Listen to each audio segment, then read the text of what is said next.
واهلا وسهلا فيكم مشاهدينا بحلقه جديده من عتابة لبنانيه. مثل العاده ومثل كل حلقه في معنا ضيوف مميزين. نبدا نحن وياكم بالشكر الكتير كبير للفنان مجيد الرمح على الغنيه والموال الحلو اللي سمعنا اياهم اليوم. شكر اكبر لعامر منصور يلي عم يرافقنا على الاورج. اهلا وسهلا فيكم بيناتنا. وابتدى سهرتنا مع الشاعر نعم الصغبيني ملك الشروقي بلبنان يلي صار عنده شروقيات على قد عدد الايام والسنين. يخليك. كيفك استاذ نعمي؟ اهلا وسهلا. طمنا عنك. شكرا الله موجود. قبل ما ارجع لعندك لتسمعنا شيء حلو بدنا نكفي مع ضيوفنا اللي بنعزهم كثير اليوم. استاذ اسامه المولى شاعر الاغنيه المميز. سمعنا اليوم اغاني كلمات اغاني وسمعنا بيوت عتابة حلو كثير. هلا بسياق الحلقه بنتعرف حضرتك اكثر ونعرف المشاهدين عليك. واهلا وسهلا فيك بيناتنا. فنان جورج كيوان مش اول مره بتطلع معنا. اكيد ما راح اعرف المشاهدين هيك صاروا يعرفوك اكثر مني. ميرسي. اهلا وسهلا فيكم. نبدا مع استاذ نعمة، شو بدك تقلنا؟ الليلة بحلقة عتابة الشعراء رح يعلى عتابة. البد ببرنامجنا يكون العتابة يعلي عتابة. اصل العتابة من جرود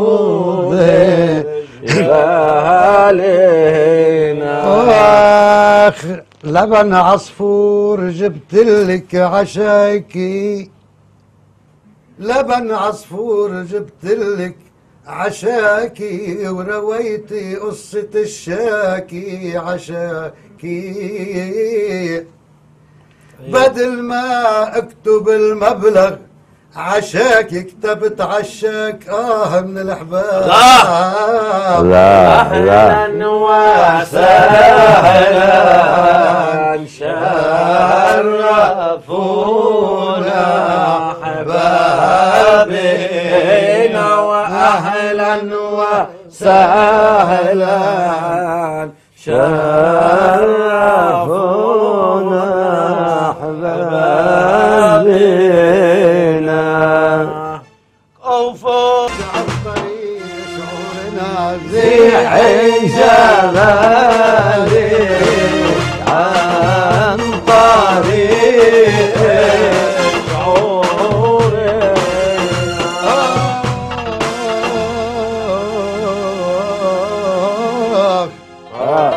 الإزالة الشعر جنني شعرها، وإزال الشعر للشعر جنني شعرها، وإزال الشعر جنني شعرها اللي طوله متر وبلون الذهب. زيحي جمالك عن طريق شعورنا، زيحي جمالك عن طريق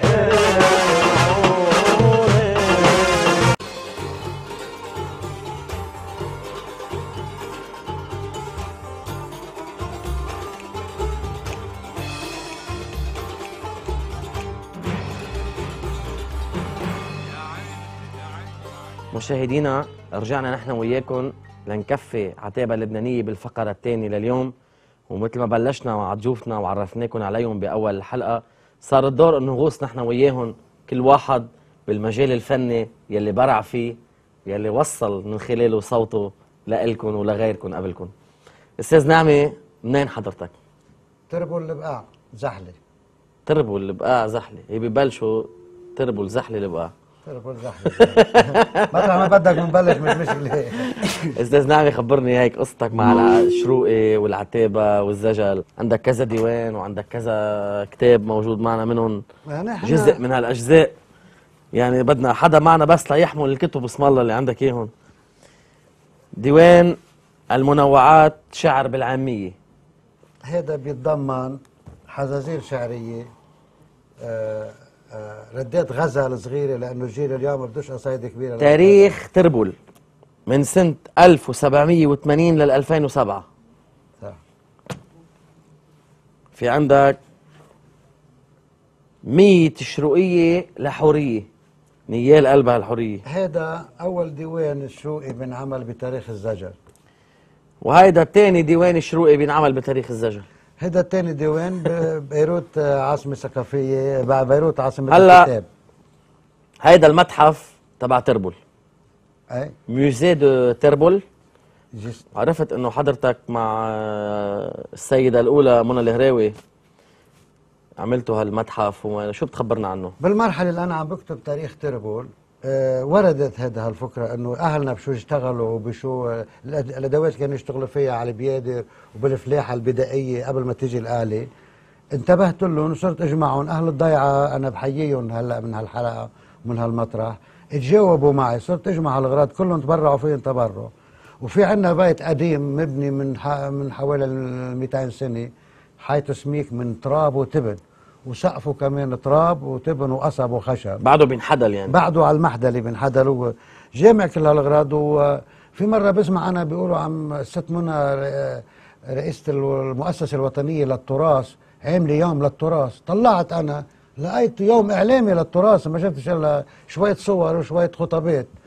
بعدها النهار قصدتها وطرحت عليها الفكرة، كانت مرحبة كتير بالفكرة. نحن بنوجه لها تحية كمان نحن بنوجه لها تحية. ورح نعود للموضوع بسياق حلقتنا نحن وياك اليوم.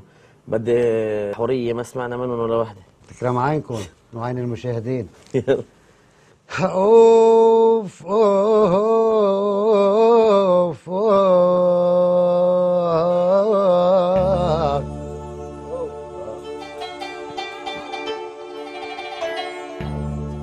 طلعت شفت القمر عسوات كن جمدان،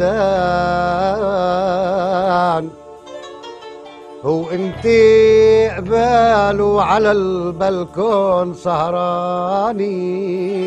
نعم. مصفر وجهه خجل عم يرجف وفزعان، مثلي بأول لقا كيف كنت فرجاني.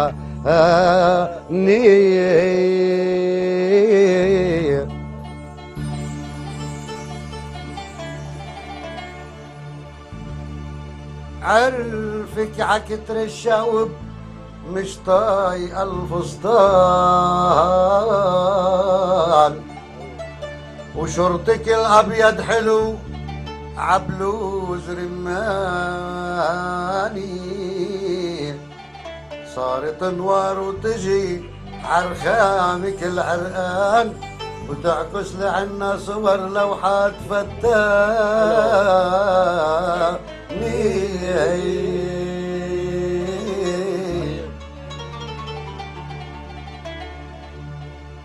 اخ فتي لجوا زعل وتلبك الجهلان، وانتي بكل الجرائم بظن درياني. فتي لجوا زعل وتلبك الجهلان، وانتي بكل الجرائم ما بظن درياني.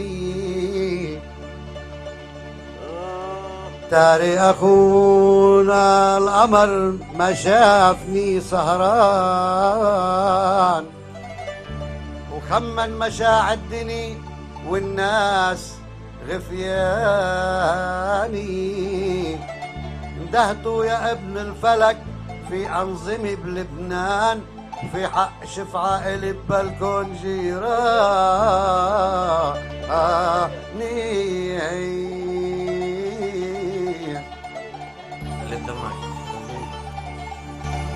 استاذ اسامه